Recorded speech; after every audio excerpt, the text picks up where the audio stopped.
Welcome to your weekly Social Jack Influence Factory. Introducing your coaches, Dean Delisle, Kate Hassett, and Jackson Delisle.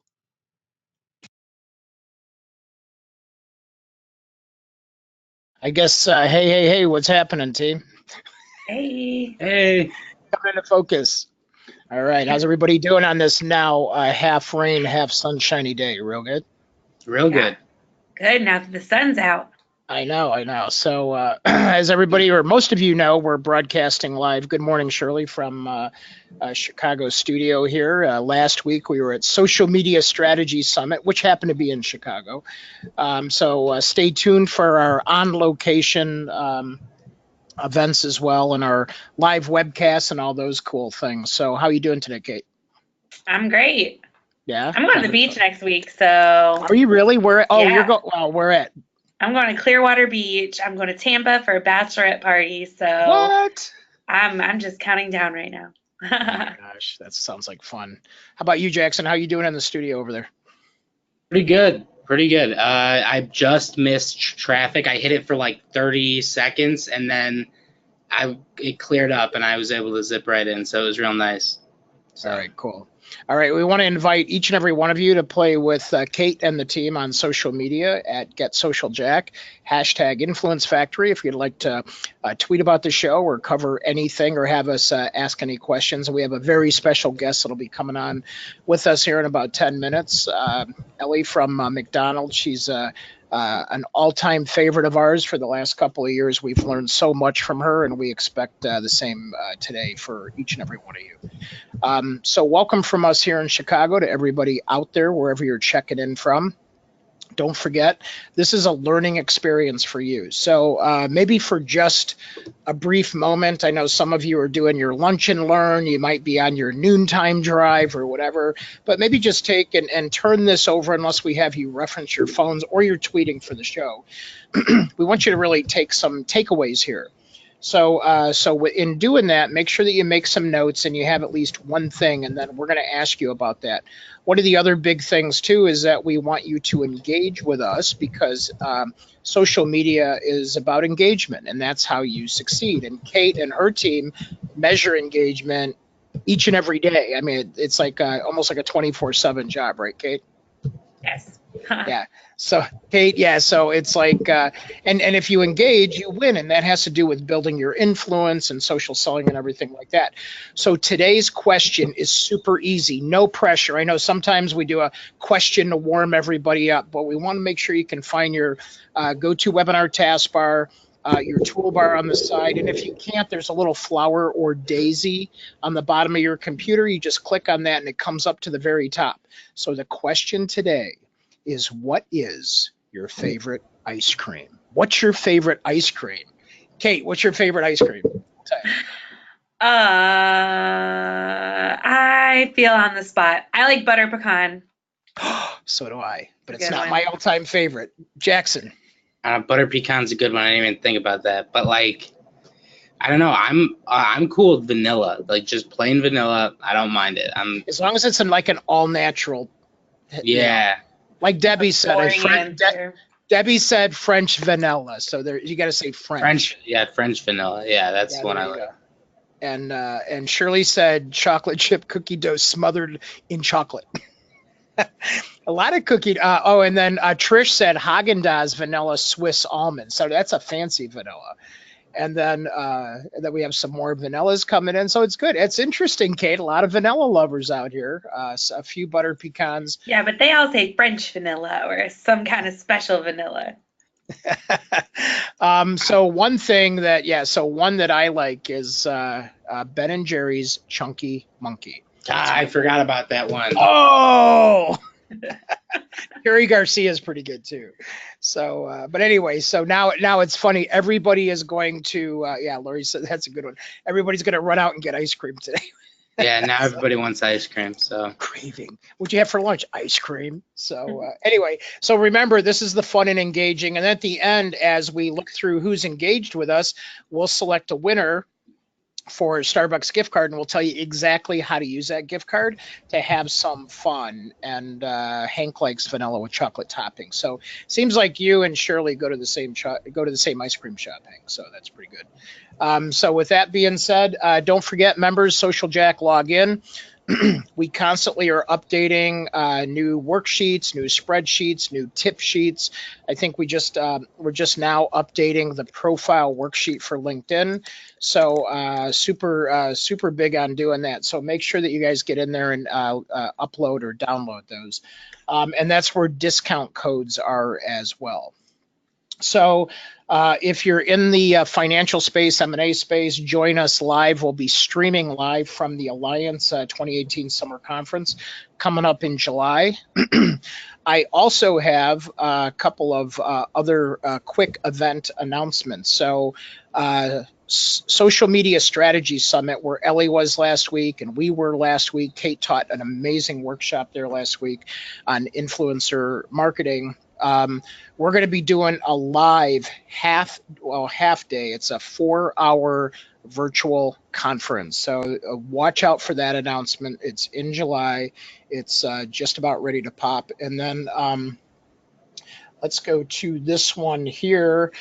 We have a webinar tomorrow. So how many people that are on with us today do business, they're business to business, and they call on business owners or CEOs? Just put a yes in the box, or I do. Now, last week, we automatically registered each and every one of you for this workshop for advisors. And the reason this is important is we have a sponsor that's giving away qualified scored business leads. So you'll get 5 of those.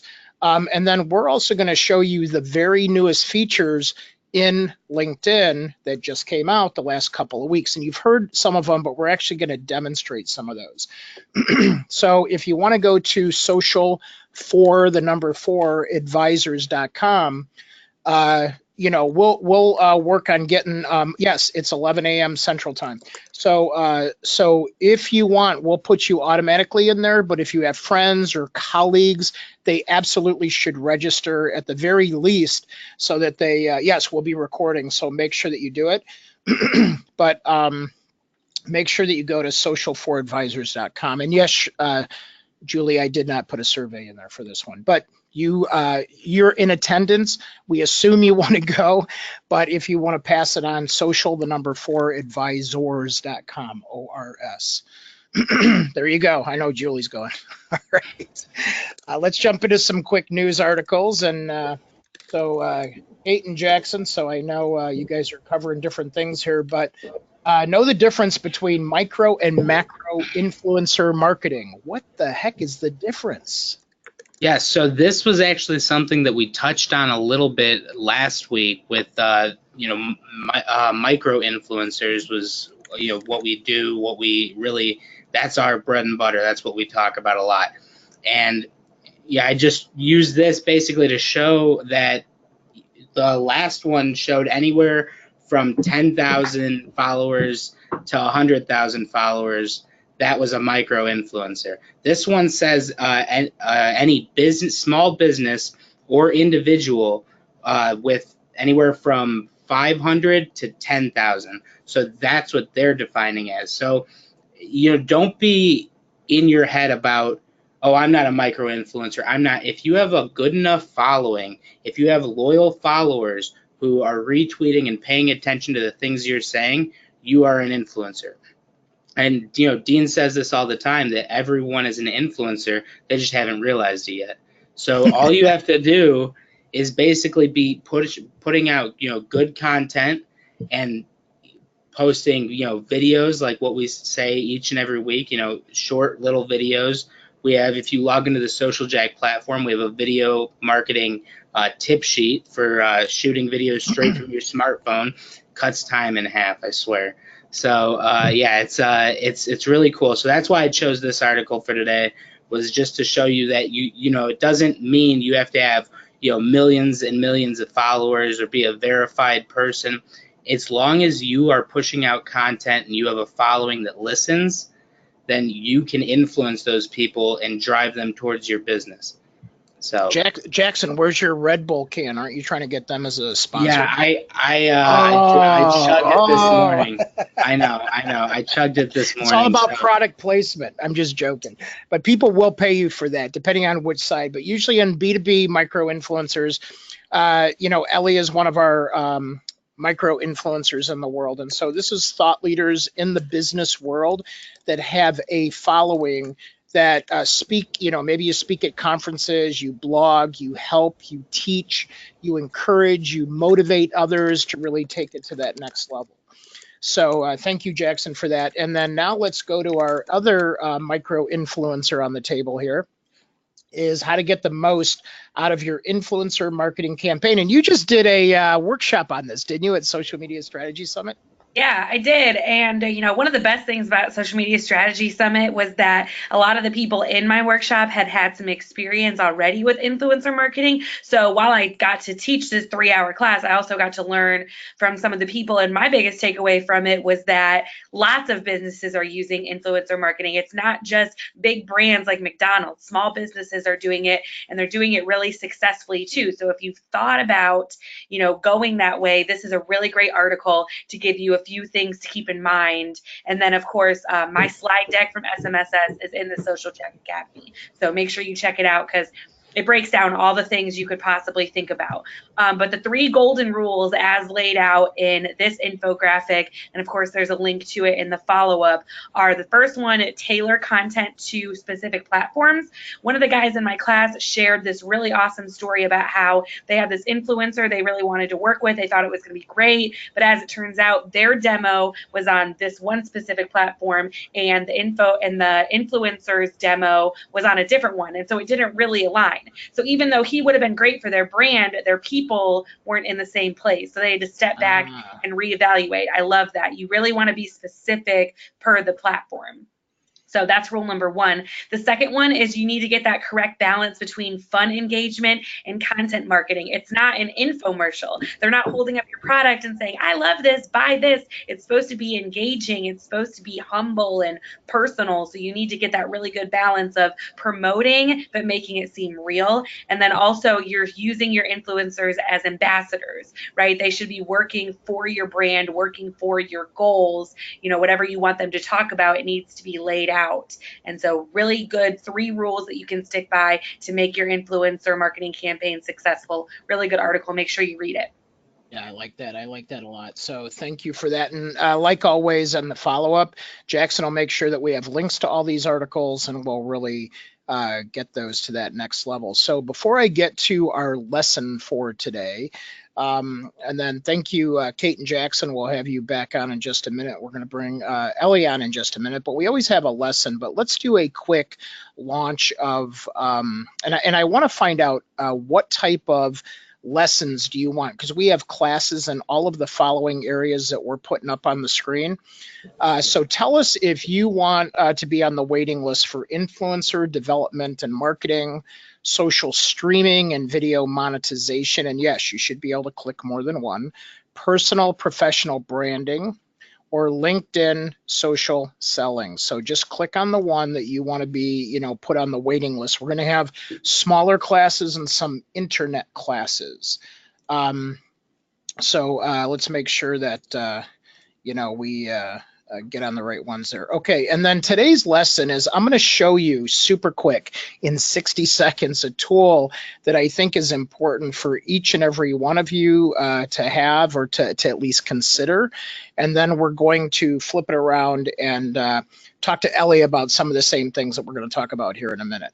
So with that being said, hold on real quick, see if I can get... All right. Okay. So everybody's still voting, so I want to make sure everybody has a chance for that. So, all right. Okay. So good stuff. Okay. So so thanks everybody for doing that. Let's close this out, and I'm going to go back to my screen here. Hopefully everybody can see that. So if you look here at the top, I have Epic Beat. It's called EPICBEAT. So just real quick, if you look at this, you can type in any piece of content that you want. And what's more important, I actually learned some of this from Elly as well, and she'll talk more about this, but listening to your audience, not just your audience, but who you believe is or who you know to be your target audience. What are they engaging with? So we talk a lot about listening to your own audience, but it is super, super important to listen to other people's audiences too. So with a Piction's Epic Beat, our team goes in, and we actually have the paid version, but it's not a budget breaker. I don't know what it is, but they have price lists on here. But the idea is you can search content, you can get content insights, you can look at timelines. Like I want to see content marketing articles for the past 6 months. And so, oh, here it goes. It'll tell you you have to, I didn't log in, so I'm not getting the full access. But if you go in here, you can filter by content type, by webinars, by podcasts, any type of content you could, videos, whatever you can come up with. You can actually go and look up whatever content you want, but you can also see the people that are engaging with the content. So it'll tell you how many shares it's getting, how much other engagement it's getting, the applause level. So Epic Beat. So I want you to really check that out and take it to that next level. So without further ado, I want to bring on today's guest. She is, I have known her, I want to say I know several years. I don't know what several comes to, but she's a reigning kickball world champion, not just like United States. This is like world. Has never met a macaroni and cheese that she didn't like, has traveled to many cities around the world, and loves being a tourist right here in Chicago. So, and we've put her channels up there so you can talk with her, and she's very good on social media, obviously. So Elly, come on in. There you are. Hi, everyone. Thanks Good. for having me, Dean. And you're local too. You're right here in Chi-Town. I know. Born and raised, and that's why I love this city so much. But I'm biased because I think it's one of the best in the world. Yeah, right. Sorry, on, everybody else. But also, shameless plug, come and visit Chicago if you haven't. Yes. Well, and you guys have something new brewing over there at McDonald's, right downtown, right? What is it? You were telling us a little bit about that. Yeah, our global headquarters are moving back to Chicago after 40 some years, and we've opened up a restaurant in the headquarters that's public facing that has international menu items. So for a limited time, you can try different variations of menu items from around the globe. It's been a hit so far. It's been open for a few weeks and it's just slammed. And we even ran out of some items on that first day because people were so excited about it. It's one of a kind like no other in the world. So very exciting times for us. Yeah, that's cool. That's fun. So I'm going to go back to this Kickball World Champion. So what was that? I know I've heard it, but most on have not heard this. Yeah. So, I mean, it's always a fun thing that I like sharing, and I have it on my bios everywhere online as well. But I am allowed to say reigning because this tournament only happened once in a lifetime. And it was ultimately my recreational kickball team here in Chicago won a tournament that got us a free ride to Las Vegas to play in the World Kickball Championships, and we ended up winning. And this was back in 2013, so it's been a long time. But because they never hosted that tournament again, I get the claim to fame to say that I'm a reigning kickball world champion, and really fun to use that as a talking point. But also, it was some publicity stunt with a liquor brand that they did with a fun agency that put together this brainstorm of let's get all these teams from around the world to win their local tournaments and come here and fight to the death to win for the reigning world champion kickball term, I guess. Yeah, right on. And then I know you've been all over the world because I, follow you. And so I'll see all of a sudden you're here and you're there. And, just even that adventure with the Olympics, the last Olympics was cool. So this mac and cheese thing, it made me think, it made me hungry because we talk about ice cream and mac and cheese. Now my diet is gone today. Have you been to San Diego? Of course you have, right? Yeah. So if you could find out, there's a place that we went that had this killer mac and cheese, like, but it was like 10 different versions of mac and cheese. But please find that out for Ellie. I forget, but I know we posted it everywhere. But it was crazy. It was Right. like, some had Brussels sprouts and some had bacon, and it was just Ooh. like crazy. Yeah, it was like really just good combos. But of course, we needed a heart pump when we were done with that. So what is I'll your have to go favorite there. what is your favorite mac and cheese then? Since we Well, I was a blue box kid growing up, and then I've acquired a, different type of palate, a more refined palate, if you will. So I like the gourmet mac and cheeses that you can get at restaurants and whatnot. But I at home, as a treat to myself, I don't have it very often, but we end up making Annie's macaroni and cheese. We've elevated our game and gotten to an organic level of mac and cheese, which somehow makes it feel okay when we eat it. But Brussels sprouts and sauteed onions and mushrooms. I've had it all and I love it. I don't eat bacon, so I've heard that's a really good addition to mac and cheese, but that's something I won't go that far. So I guess right. I have met a mac and cheese I haven't liked, but I always just pick around it or, Right. order it without. And Lori chimed in and she loves Annie's too. So there you go. Yay. So I know you travel a ton. So of all the places that you've traveled, I know Chicago is your favorite city, but if you could pick a city like, you could go to again and again and again, what's your next favorite city? That is a tough question.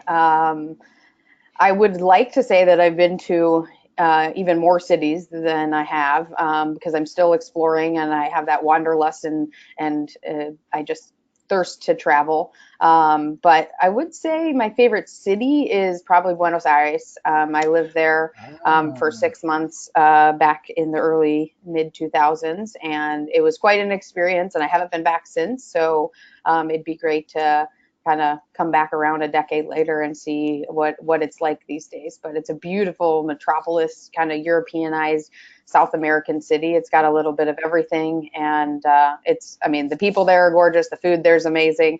The city has so much to see, and I'm a huge soccer fan, so getting to see Messi play there Right. and it was just an eye-opening experience. So he's my favorite soccer player in the world, and I got to see him play for his country in Argentina. So that was awesome. And didn't I just see you recently take a picture with like the cup?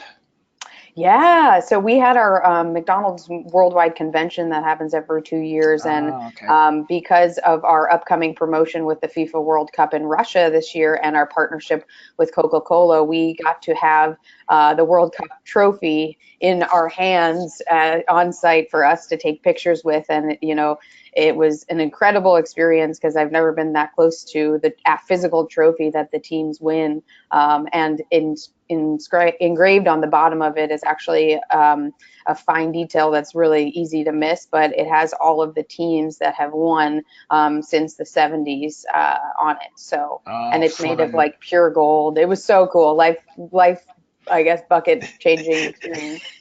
That's what you said. You go, that item checked off on the bucket list. So I remember saying that. So you just had to ask you about that. So when we first met, I remember, I know you meet a ton of people, but it was like we were both speakers at one of the early social media strategy summits, and you were with Garrett Popcorn, and Garrett Popcorn actually had some Garrett Popcorn there. And I was like, this is my favorite popcorn. And I looked up and I think we were in line at the buffet or something. You go, I am so happy to hear that because I handle all their social media. And so I was just like, what? And so anyway, then we started talking and everything from there. So I want you to just you've been on a very interesting journey to build up who you are today. So I'd like to just maybe go back a little bit and just tell us, what that adventure has been like for you. Absolutely. So, I like to call it right time, right place for how social media really got started and my introduction into this world. But, working hard and teaching myself and going to conferences and networking as much as I could really helped me build my personal brand, which helped me, work for some of the most amazing companies and businesses in the world. So I started out doing graphic design and video production, and in an internship that was called New Media at the time. And so working with a startup professional sports team, the Chicago Red Stars, I just started saying, okay, what can we do here? How can we grassroots market this? There's this thing called social media and Twitter. No one was really using it at the time. It was still new. And then learning and evolving our practices on what we were trying to do to reach new fans, to get to come to a stadium in a sports-centric town was very challenging, but social media allowed us to help engage, the community, as well as teach a lot of these worldwide first-class athletes on how to, send a tweet over the internet and have it be an autograph to 1,000, a million fans, however many they had at the time. So I ended up working for them for a couple years, and then through my networking and being involved in Social Media Club, which is the biggest nonprofit organization in the world all about social media, I met somebody who, no surprise, DM'd me on Twitter a couple years after I met her. And she said, hey, we have job openings at Weber Shandwick if you know anybody that's interested. And took me a while to figure out what Weber Shandwick was, coming from a nonprofit world and startup sports team. And then was like, oh, I should apply for that. And, Right. A couple weeks later was in the door working across Fortune 500 and 100 brands with Weber Shandwick. Just like that. Yeah, and starting up their digital and social media strategies and community management, analytics, content, copywriting. So really got an amazing opportunity to be there and work across all these fabulous brands that were really igniting their I guess, world of digital as it was still coming up to speed and evolving.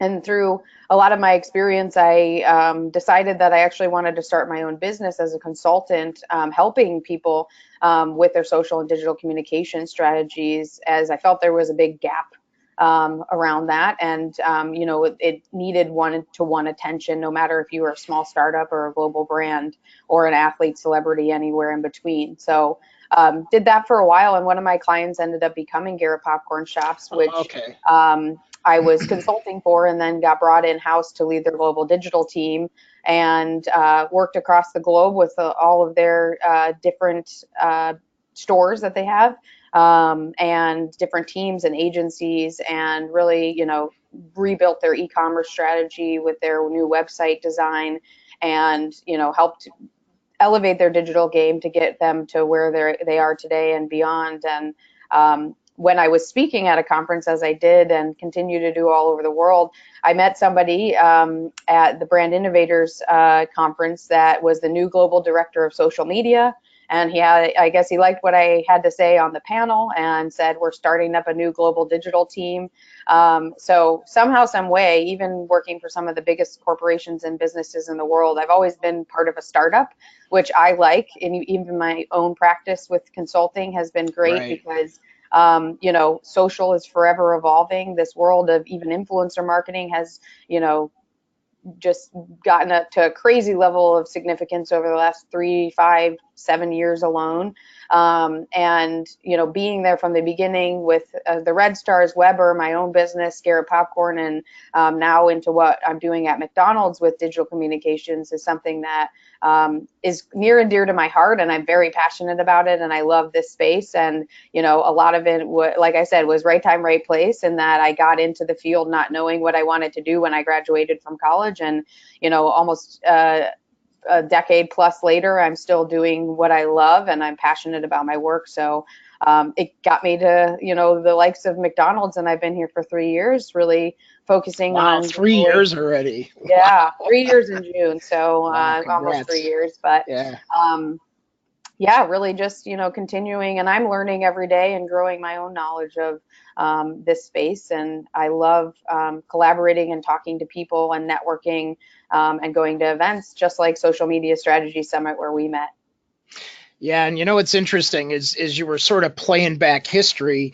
You were going, well, I was put in charge of digital strategy, and I was just thinking at that moment, well, that explains why you were, like the rest of us, going to these conferences, because it changes every single day. It's just insane, the amount of things that all of a sudden you wake up and you're like, what? And if the platform's not changing, there's another way to use a technology or a platform. I smiled when you said new media. That came and went so fast. I forgot that was a term that we used for like a couple of years about, anything that wasn't old media. So, Right. yeah, as Lori says, haha, not so sure, not so new. But anyway, and I was thinking when you were back with did you say Red Star, right? Yeah. Or Red, that was like even like some of the early birthplace or usage of influencer marketing, right? Yeah. Using those personalities and those athletes and helping them increase their brand to increase the overall brand. Yeah, 100%. I mean, I remember standing in front of a room full of these brand new Chicago Red Stars that were superstar athletes, some on the national team and others on different international teams as well. And they're like, who's this nerdy girl in the glasses talking to us about texting our message to the internet in a tweet, whatever that is. And, slowly but surely, a lot of these big time athletes came back to me and said, wait a second, could you help us understand this? This seems like a really good opportunity. And I was like, yes, you can make money off of the field just by using your phone and texting the internet. Cause Twitter at the time was texting the internet. Right. Yeah. I know. You had to use a, short code to get your message out. We didn't have, mobile ready Twitter like we do now, and applications and all that. So it was a fun evolution, and honestly, that got me a lot into the world that I am today. And having experience in sports and PR events, conferences, speaking has really helped me build my brand and career, and is something I love doing. So you can hear it in my voice when I genuinely, get excited about this stuff. But it helps build my influence as well as the brand that I work for and, I represent. And, while I'm not a spokesperson for the brand, I get to do some really cool things that allow me to showcase like me meeting the FIFA World Cup trophy, which to most would not be that exciting, but especially in a World Cup year is, a game changer and the bucket list item that I'm just so, excited to have been a part of and had that experience. So. Yeah, crazy stuff, crazy stuff. A lot of people are talking about how horrid it was to have to text your message to Twitter. And I'm laughing at how spoiled we are in terms of our apps and conveniences and things like that. And don't forget, I remember fax blasting. So if you guys want to really go back. So That's awesome. But yeah, so one thing that stood out with McDonald's is you're like, so you're like, well, it's basically me at the top. And, when I think about people going, oh my gosh, I'm overwhelmed with 4 platforms in my business and things like that. And then I heard you at the conference go, well, I manage, I think you're overseeing 60 brands or within McDonald's or channels out of 100, some that you said that are still out there, or what was the number? Well, there's around 28,000 social media pages worldwide for McDonald's. What? 28,000? Yeah, and growing every day. So, that's something we just have to keep top of mind because there's so much data and insight that's available around McDonald's and our customers and really their opinions of everything. So we have to keep all of the data top of mind, make sure we're, looking at the full conversation and then looking at the 120 markets that we have at McDonald's that are sharing content across the globe. And I don't oversee all of them in any capacity. But, we're just keeping a tap in on what content's coming out of that and what we can do to help amplify it from the global corporation side, which is what I work across, and all of our digital communication strategy. So we're utilizing Sprinkler, which is a great partner of ours, to purvey their landscape and make sure we're aggregating data and conversations and engaging in real time as much as possible across the globe. And we have 40 markets of those 120, 40 plus that are utilizing Sprinkler, which makes the process and everything we do a little easier to aggregate all that information. And you're using that for listening and distribution? Yeah, listening, engagement, content marketing, planning. It's really a very robust tool and the best of its kind we've seen that has helped us elevate our social media game over the past few years and get us to where we need to be to not only be an industry leader, but a global corporation that has a lot of visibility on social media. Yeah, that's super cool. So, of course, the questions coming in, and they're like, oh my gosh, 28,000 pages, 40 markets, even 40 markets. How many people are on your social media team? Well, so our digital communications team, which I help head up, is me and myself currently, and that's for all of our global channels. But then we have dedicated community managers and customer service agents, about 20 to 30, that work across our US and corporate channels. And then we have, hundreds, I can't even put a number on it, amount of people across the globe that are working on social media, whether that's in-house at the market level, or it's an agency partner or multiple agencies, consultant staff.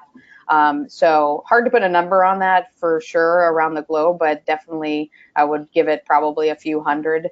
But at our global headquarters, we have about 40 or so people, including myself.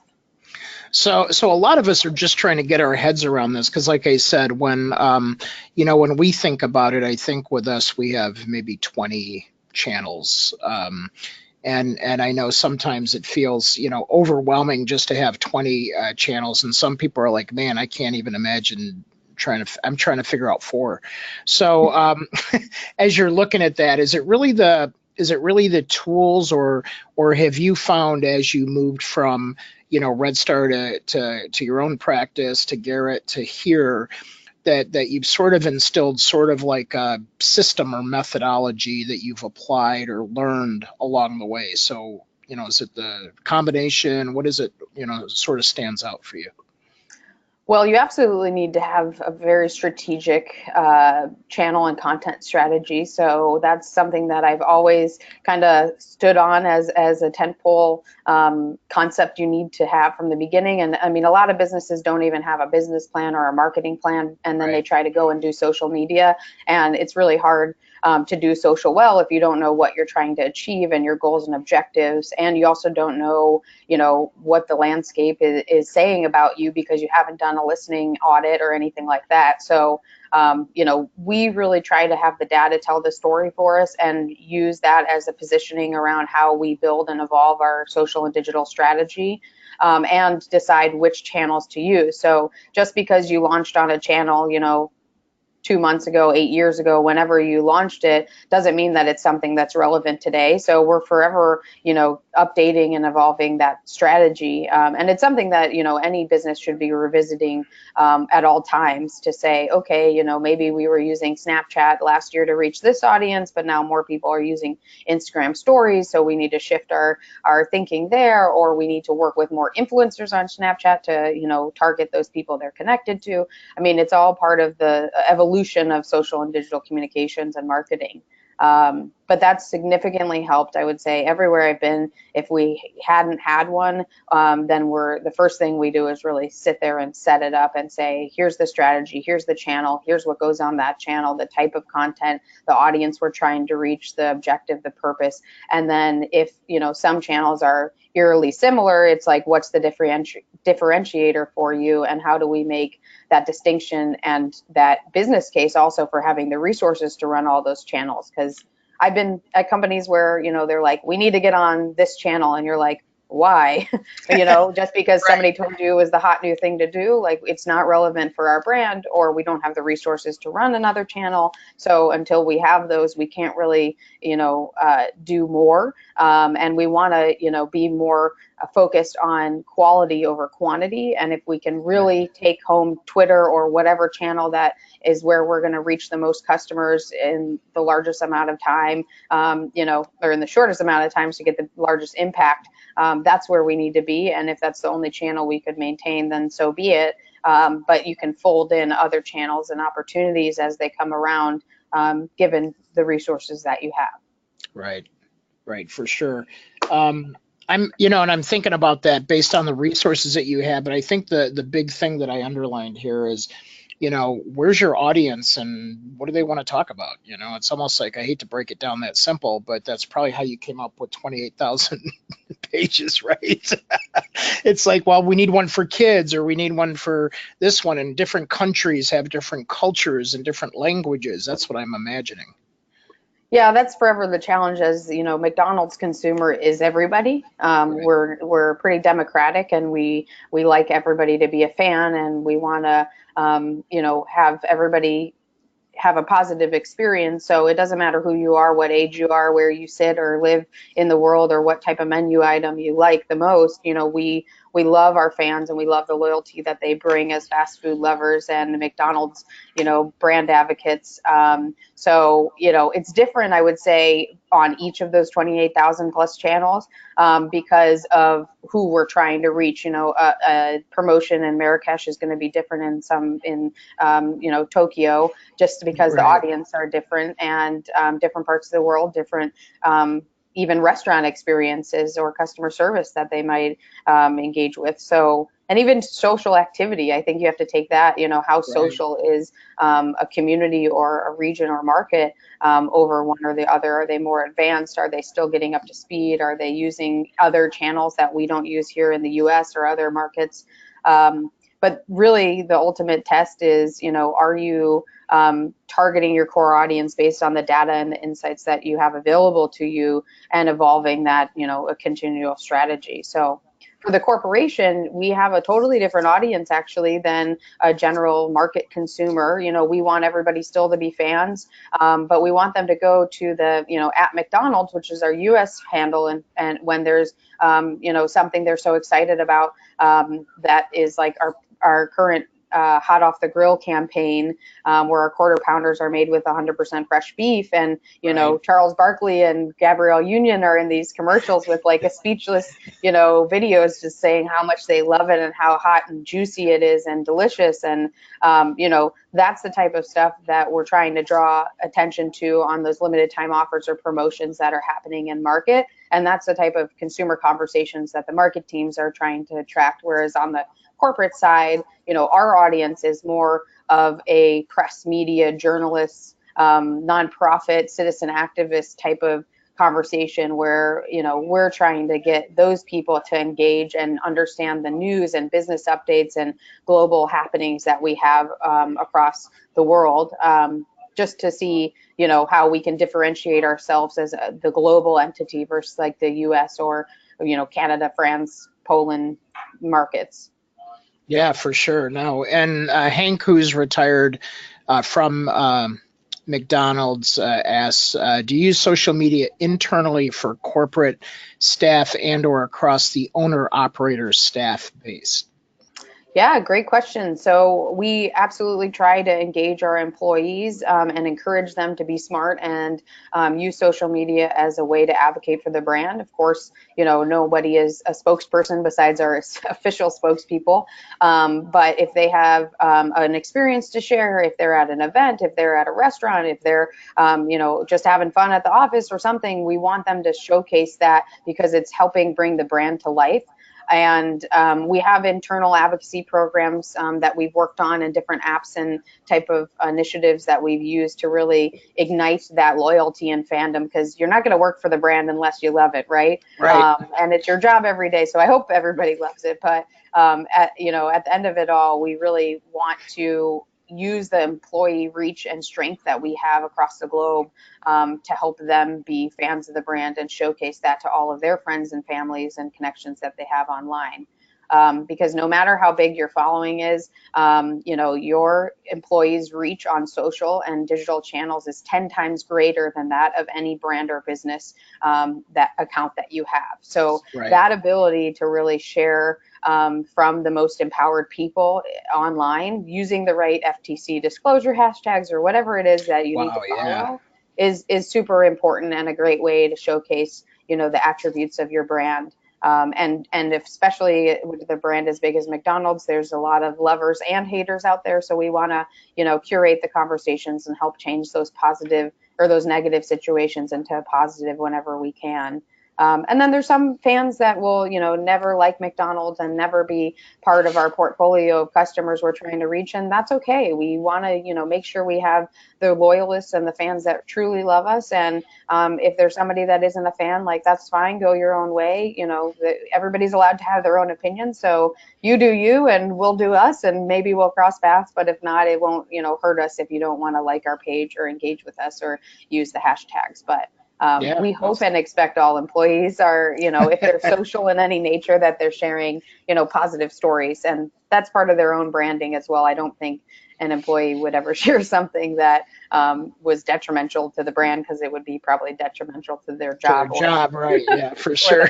So we talked a little bit about in our news story, we cover a lot of micro-influencer type news in the B2B space. And so how does that work with McDonald's? So I know you have these macro influencers that are huge, that are doing commercials and things like that. But how are you dealing with sort of the B2B micro influencer game, that part of it?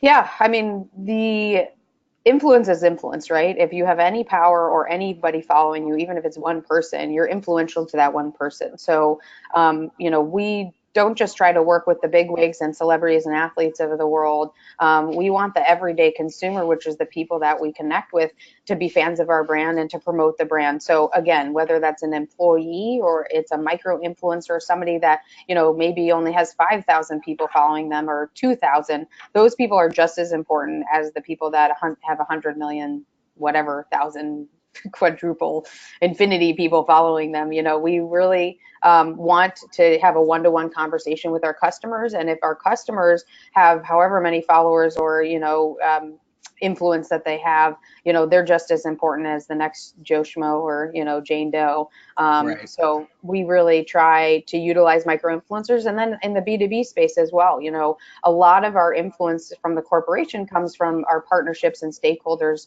and relationships that we have. So if we're promoting our, Scale for Good sustainability initiatives, and we have a great partner like the Environmental Defense Fund or Rainforest Alliance, or somebody that's related to our initiatives and the story we're trying to tell, even Disney, something that we announced this year, we're partnering with them, and our new refined Happy Meal programs. We want to make sure that, especially on social, we're sharing that partnership, and we're growing influence, and we're in a give and take relationship where they're posting stuff, we're retweeting, amplifying it, they're doing the same, and Nice. We're showing our influence in a greater capacity because of the people and the power that they have to share their messages on social.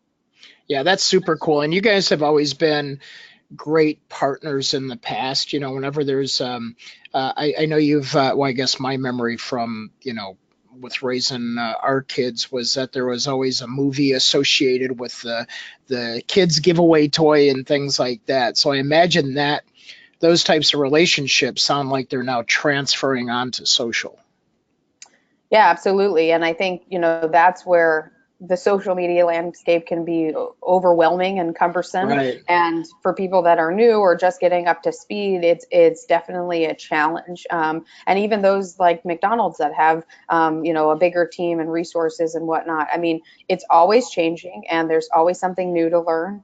And there's always somebody, trolling you or chasing you or doing whatever that is a thorn in your side. But the more you can grow your influence and your reach and try to develop, a purpose and reason for being online, the better it will be for you to engage with others and to build a social relationship. Because I think that's one thing we've really steered away from in social media, is getting back to the nature of it is social.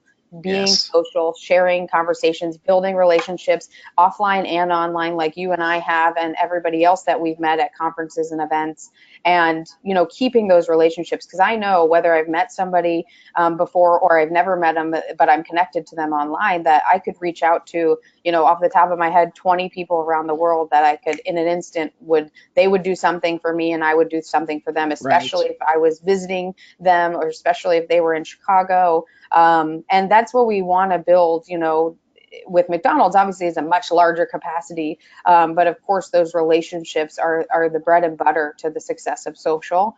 And it doesn't matter if you have 5 followers or 5 million followers.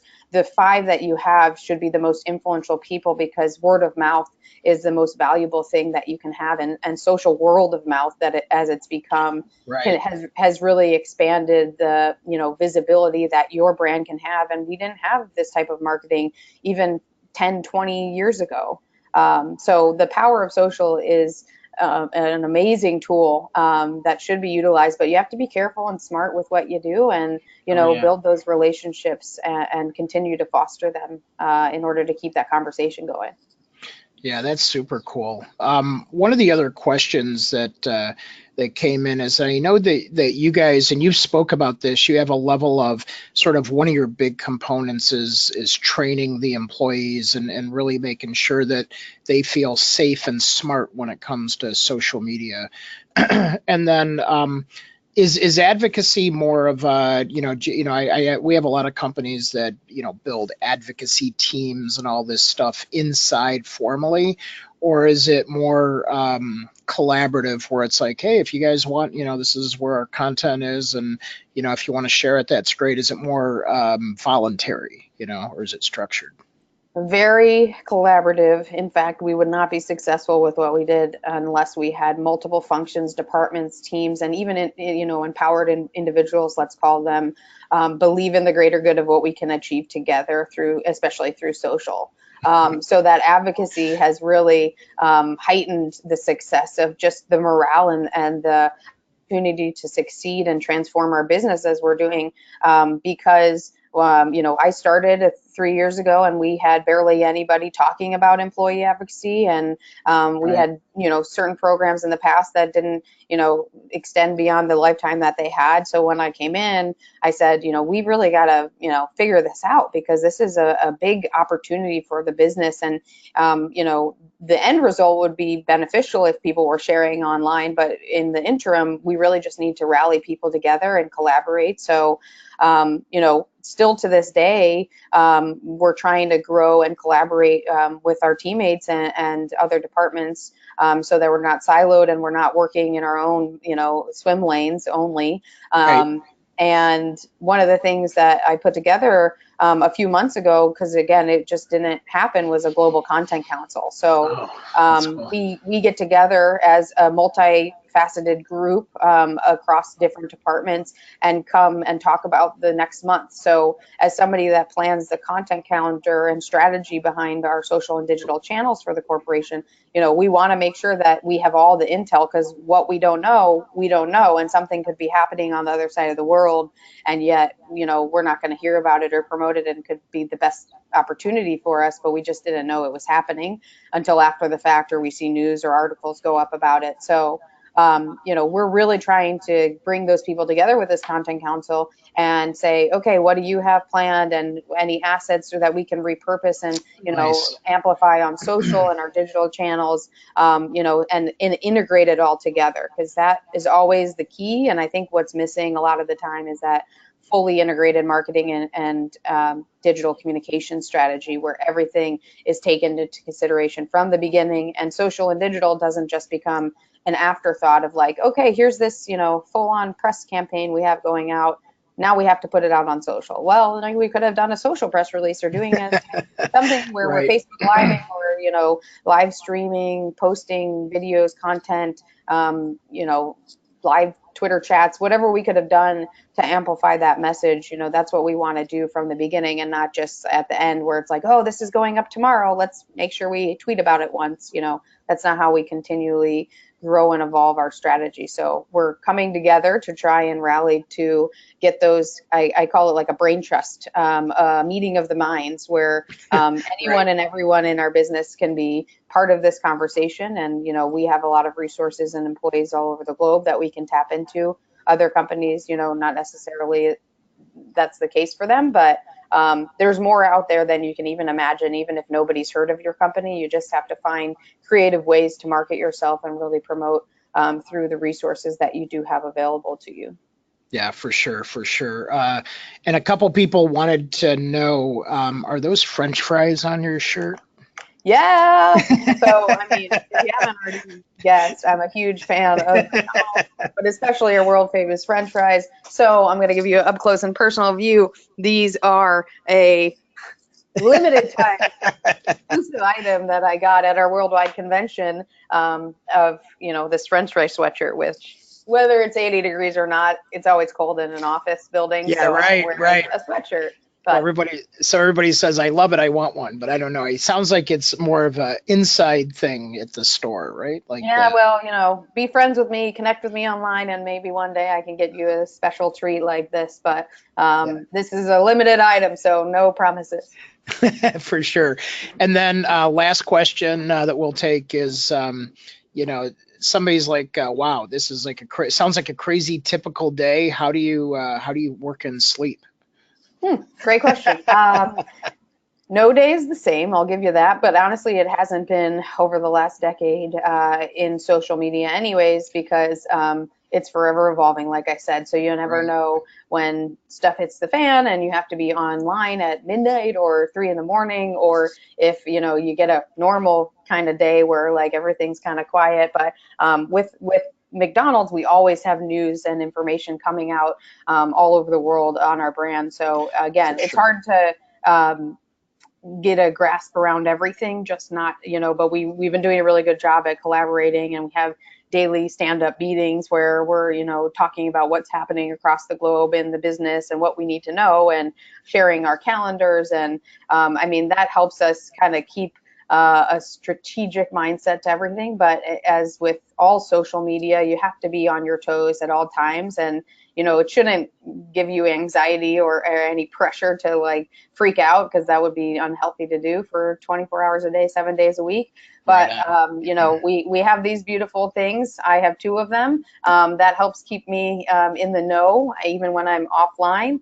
And I do value my sleep because it's important to get 8 hours of sleep, and I do not function without that. So I actively try to have that much sleep every night. It's probably a rarity, but it's important, and it helps me be on my toes and ready for anything to come. So I would say, it gets done, and you got to keep going with the flow, and have some thick skin a little bit too, because if you let little things break you down day by day, you're just gonna dissolve and disseminate and not be a real happy, healthy person. So we keep things moving here. All right. Well, it's always a pleasure, and it always flies by. I'm like getting these things like, hey, you got to start wrapping up. We're 55 minutes in. I'm like, oh my gosh, where does the time go? I could just do this for another hour with you. But thank you so much for sharing your knowledge. We're going to have you stay on for a couple minutes while we do some closing announcements, and then we're going to announce our winner here in a minute. So let's do a final poll here. If you guys are looking to grow your influence, just click on any of the items on the screen that maybe you're interested in or you want to hear more about. We'll give you 30 seconds to do that. Our next episode is with Randy Ellis, who comes to us from Social Media Strategy Summit, and has just a wealth of knowledge in UI UX, which we usually haven't covered a lot of that. So it's going to be a very unique type of program for us.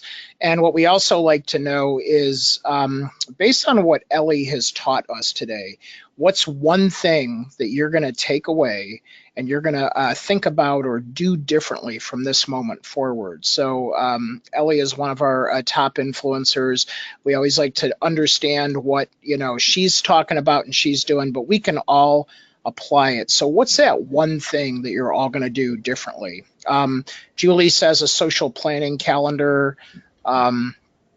Micro influencers matter. So it's like, so micro influencers come in all sizes. So that's another thing as well. I think people like the organizational structure, and then you don't have to have 1 million followers to be successful at social media.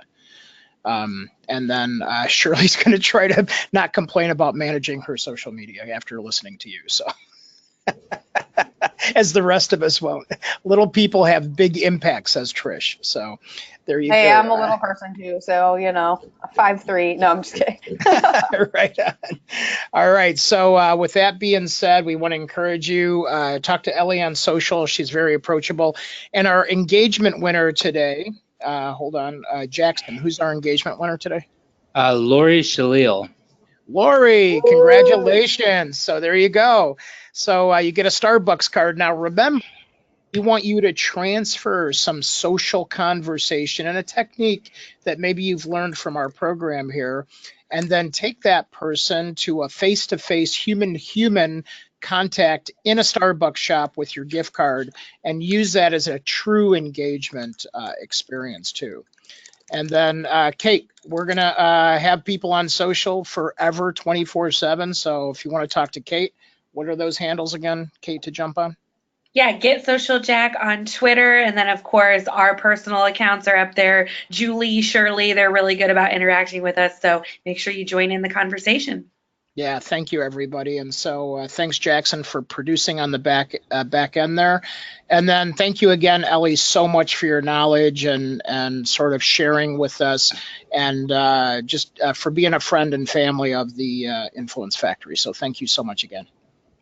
Thank you, guys. All right. Awesome. Thanks, everybody. We'll see you all online. Yeah. Thank All right, you. take care. Bye. Bye.